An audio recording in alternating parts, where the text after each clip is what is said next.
Assalamualaikum warahmatullahi wabarakatuh. Nama saya Sutrisno. Saya akan melanjutkan presentasi dari teman saya Muhammad Rizky, yaitu mengenai poin C. Poin C ini merupakan ruang lingkup bimbingan dan konseling di sekolah. Dalam sekolah terdapat sejumlah bidang pelayanan pembimbingan dan konseling yang mempunyai kedudukan dan peranan khusus, yaitu 1. Keterkaitan antara bidang-bidang pelayanan bimbingan dan konseling di sekolah. Di dalam proses pendidikan menemukan adanya bidang-bidang pelayanan yang saling berkaitan. Bidang-bidang tersebut yaitu bidang kurikulum dan pengajaran, bidang administrasi dan kepemimpinan, dan bidang kesiswaan. Baik, saya akan menerangkan satu persatu. Itu poin A. Kurikulum dan pengajaran meliputi semua bentuk pengembangan kurikulum dan pelaksanaan pengajaran, yaitu menyampaikan dan mengembangkan pengetahuan, keterampilan, sikap, dan kemampuan berkomunikasi peserta didik. Bidang administrasi dan kepemimpinan yaitu bidang yang meliputi berbagai fungsi berkenaan dengan tanggung jawab dan pengambilan kebijaksanaan, serta bentuk-bentuk kegiatan pengelolaan dan administrasi sekolah, seperti perencanaan pembiayaan, pengembangan staf, prasarana dan sarana fisik, dan pengawasan. Bidang kesiswaan yaitu bidang yang meliputi berbagai fungsi dan kegiatan yang mengacu kepada pelayanan kesiswaan secara individual, agar masing-masing peserta didik itu dapat berkembang sesuai dengan bakat, potensi, dan minat-minatnya, serta tahap perkembangan. Yang kedua adalah tanggung jawab seorang konselor di sekolah.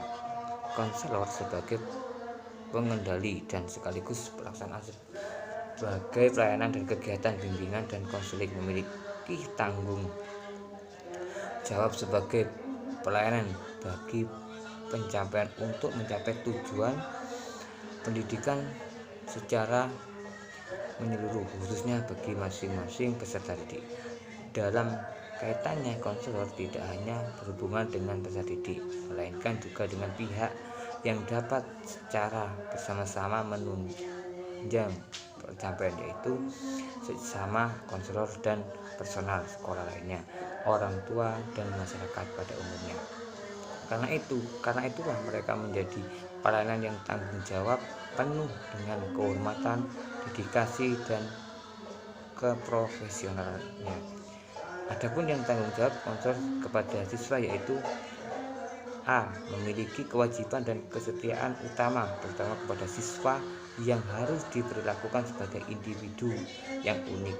B. Memperhatikan sepenuhnya segenap kebutuhan siswa yang menyangkut pendidikan pribadi dan sosial agar mendorong pertumbuhan dan perkembangan yang optimal bagi setiap siswa.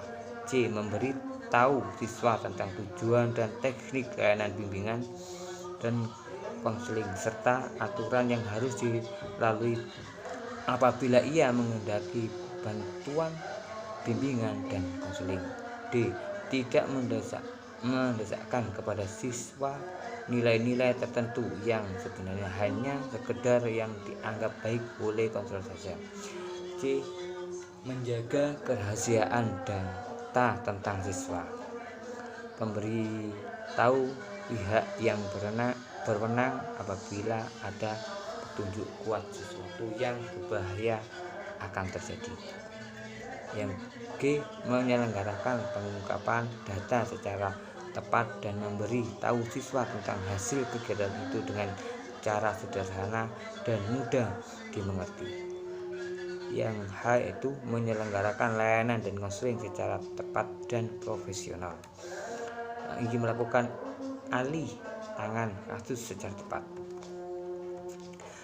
Tanggung jawab konseling terhadap orang tua yaitu A. Menghormati hak dan kewajiban orang tua terhadap anaknya dan berusaha sekuat tenaga membangun hubungan yang erat dengan orang tua demi perkembangan siswa. B. Memberitahu orang tua tentang peranan konselor dengan asas kerahasiaan yang dijaga secara teguh. C. Menyediakan untuk orang tua berbagai informasi yang berguna dan menyampaikan dengan cara sebaik-baiknya untuk kepentingan perkembangan siswa. Baik, yang D. Melakukan informasi yang terdiri dari orang tua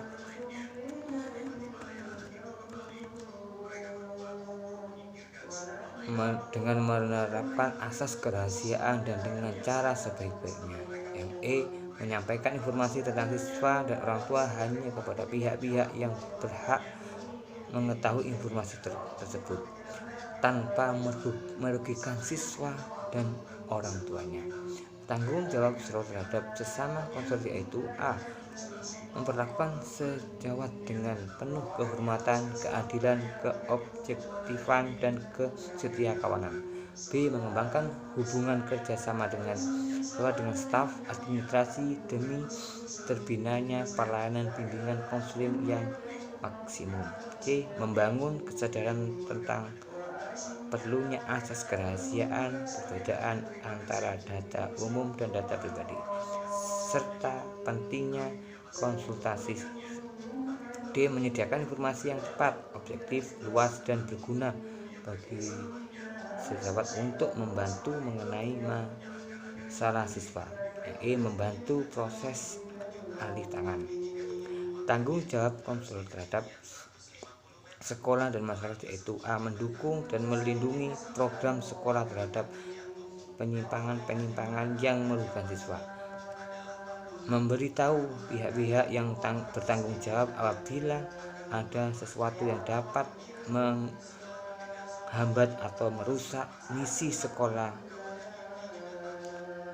personal sekolah ataupun kekayaan sekolah. Mengembangkan dan meningkatkan peran dan fungsi bidang bimbingan dan konseling untuk memenuhi kebutuhan segenap unsur-unsur sekolah dan masyarakat. Yang ketiga yaitu ruang lingkup bimbingan dan konseling di luar sekolah. Tidak hanya warga masyarakat yang berada di lingkungan sekolah saja, warga masyarakat yang berada di luar lingkungan sekolah pun banyak yang mengalami masalah yang perlu dituntaskan dan jika memungkinkan sekaligus dicegah. Adapun ruang lingkup pelayanan bimbingan dan konseling di luar sekolah yaitu keluarga dan lingkungan masyarakat yang lebih luas. Bimbingan dan konseling dalam keluarga merupakan suatu persekutuan hidup yang paling mendasar dalam bermasyarakat. Dalam kaitan keluarga dan masyarakat itulah kebutuhan dan kebahagiaan keluarga mutlak. Bimbingan dan konseling dalam lingkungan masyarakat yang luas.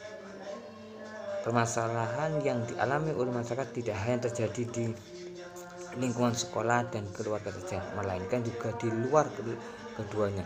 Oleh karena itu, di saat diperlukan jasa bimbingan dan konseling, pelayanan dan bimbingan konseling yang menjangkau daerah kerja yang lebih luas itu perlu diselenggarakan oleh konselor yang bersifat multidimensional, yaitu yang mampu bekerja sama selain dengan guru, orang tua, dan juga berbagai komponen dan lembaga masyarakat secara lebih luas. Kesimpulan dari makalah ini adalah satu, sasaran adalah pernyataan yang lebih khusus tentang apa yang akan Anda berikan kepada para peserta didik. Ruang lingkup adalah suatu batasan yang memudahkan dilaksanakannya penelitian agar lebih efektif dan efisien untuk memisahkan aspek tertentu pada sebuah objek. Sarana pembimbingan dan konseling di masing sekolah dan madrasah adalah tiap-tiap pribadi siswa secara perorangan, dalam arti mengembangkan apa yang ada pada diri setiap individu siswa secara optimal agar masing-masing individu dapat sebesar-besarnya berguna bagi dirinya sendiri, lingkungan, dan masyarakat pada umumnya. Dalam sekolah, terdapat sejumlah bidang penyelenggaraan bimbingan dan konseling yang mempunyai kedudukan dan peranan khusus, yaitu keterkaitan antara bidang-bidang pelayanan bimbingan dan konseling di sekolah. Bimbingan tersebut yaitu bimbingan kurikulum dan pengajaran, bimbingan bidang administrasi, kepemimpinan, dan bidang kesiswaan. Baik, ini yang dapat saya sampaikan. Kurang dan lebihnya saya mohon maaf.